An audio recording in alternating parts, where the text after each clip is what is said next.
Assalamualaikum warahmatullahi wabarakatuh. Kami dari kelompok 9 ingin menjelaskan mengenai pengaruh media sosial terhadap perubahan sosial masyarakat.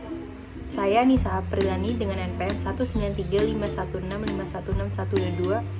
Saya Karina Desyani dengan NPM 193516516516129. Perkembangan teknologi informasi membawa sebuah perubahan dalam masyarakat mengalami pergeseran baik budaya, etika, dan norma yang ada. Indonesia dengan jumlah penduduk yang besar, dengan berbagai kultur, suku, ras, dan agama yang berbeda, memiliki banyak sekali potensi perubahan sosial. Dari berbagai kalangan, hampir semua masyarakat Indonesia memiliki media sosial. Kemajuan teknologi komunikasi menyediakan kesempatan bagi berlangsungnya komunikasi antar budaya. Internet sangat menjanjikan sebagai suatu sarana untuk meningkatkan komunikasi antar budaya bagi penyaluran respon yang berisikan kebutuhan pengembangan dari berbagai masyarakat yang ada. Media sosial merupakan situs di mana seseorang dapat membuat webpage pribadi dan terhubung dengan setiap orang yang tergabung dalam media sosial yang sama untuk berbagi informasi dan berkomunikasi. Media sosial ini juga mengajak siapa saja yang tertarik untuk berpartisipasi dengan memberi feedback secara terbuka. Dalam media sosial tidak ada batasan ruang dan waktu. Pengaruh media sosial terhadap perubahan sosial masyarakat Indonesia. Dampak positif penggunaan media sosial membawa pengaruh terhadap perubahan sosial masyarakat ke arah yang lebih baik. Tetapi ada pula dampak negatif yang cenderung membawa perubahan sosial masyarakat yang menghilangkan nilai atau norma di masyarakat Indonesia. Dengan adanya media sosial, hidup manusia juga mengalami perubahan. Pengaruh negatif terhadap perubahan sosial masyarakat diantaranya sering terjadi konflik antar kelompok dengan berlatar belakang suku, ras maupun agama yang berbeda. Jika dilihat dari sisi interaksi sosial, pengaruh perubahan sosial di masyarakat terjadi karena semakin mudahnya manusia berinteraksi melalui media sosial, maka interaksi sosial di dunia nyata akan turut berkurang. Manusia tidak perlu saling bertemu secara langsung untuk berkomunikasi, sehingga hal ini akan membentuk pola hidup masyarakat yang semakin tertutup. Perubahan sosial budaya yang disebabkan media sosial dapat bersifat positif dan negatif. Perubahan yang bersifat positif seperti mempermudahkan komunikasi antar budaya dan pertukaran pengetahuan. Perubahan yang bersifat negatif salah satunya culture shock. Culture shock terjadi akibat informasi yang diperoleh dari media sosial dan diyakini kebenarannya dan diterapkan dalam kehidupan sehari-hari walaupun tidak sesuai dengan budaya sekitar. Dampak positif dari media sosial yang pertama, memudahkan kita untuk berinteraksi dengan banyak orang. Yang kedua, memperluas pergaulan. Yang ketiga, jarak dan waktu bukan lagi menjadi masalah.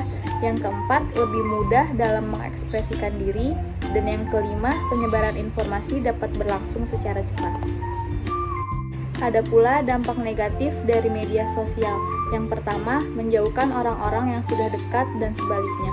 Yang kedua, interaksi secara tatap muka cenderung menurun. Yang ketiga, membuat orang-orang menjadi kecanduan terhadap internet. Yang keempat, rentan terhadap pengaruh buruk orang lain. Yang kelima, masalah privasi. Dan yang keenam, menimbulkan konflik. Samovar mengatakan media sosial mengakibatkan 6 unsur perubahan. Yang pertama, dengan media sosial, hubungan seseorang dengan sang pencipta tidak lagi dianggap sebagai individual tetapi kelompok. Misalnya mengucap rasa syukur terhadap sang pencipta kini bisa mengucap melalui media sosial. Media sosial yang mengubah nilai-nilai dalam masyarakat seperti budaya Indonesia yang terkenal dengan budaya sopan santun. Dan media sosial menyebabkan perubahan sikap pada masyarakat, misalnya seseorang tidak lagi menganggap pertemuan atau silaturahmi sebagai sesuatu yang sangat penting karena dapat dilakukan melalui chatting. Yang kedua, cara pandang sempit atau tradisional berubah menjadi cara pandang global atau modern. Ini yang menyebabkan geger budaya. Contohnya gaya berpacaran remaja di luar negeri yang cenderung bebas, kemudian diupload melalui media sosial dan banyak diterapkan oleh remaja Indonesia. Yang ketiga, organisasi sosial. Organisasi sosial yang dibentuk melalui media sosial tidak lagi bersifat resmi. Organisasi sosial di media sosial dapat bersifat aktif maupun pasif. Tidak ada rasa keterikatan tanggung jawab seperti di dunia nyata. Tetapi hal ini membuat sebagian besar masyarakat lebih tertarik untuk bergabung dengan organisasi sosial di media sosial. Yang keempat, tabiat manusia. Status pada sosial media sering menunjukkan tabiat narsis, egois, ingin merasa lebih dari yang lain, dan ingin menonjolkan kelebihan dirinya sendiri. Banyak juga yang terlihat berusaha membuka kekurangan dan memojokkan orang lain. Tabiat buruk yang dahulu ditutupi sekarang jelas terpampang pada media sosial dengan tanpa disadari oleh pemilik akun tersebut. Yang kelima, orientasi kegiatan. Orientasi kegiatan yang bersifat positif antara lain mengupload kegiatan untuk tujuan bisnis, perdagangan, atau kegiatan sosial. Orientasi kegiatan yang bersifat negatif antara lain mengupload suatu kegiatan dengan tujuan pamer atau membangun citra diri. Dan yang terakhir, keenam, persepsi tentang diri sendiri dan orang lain.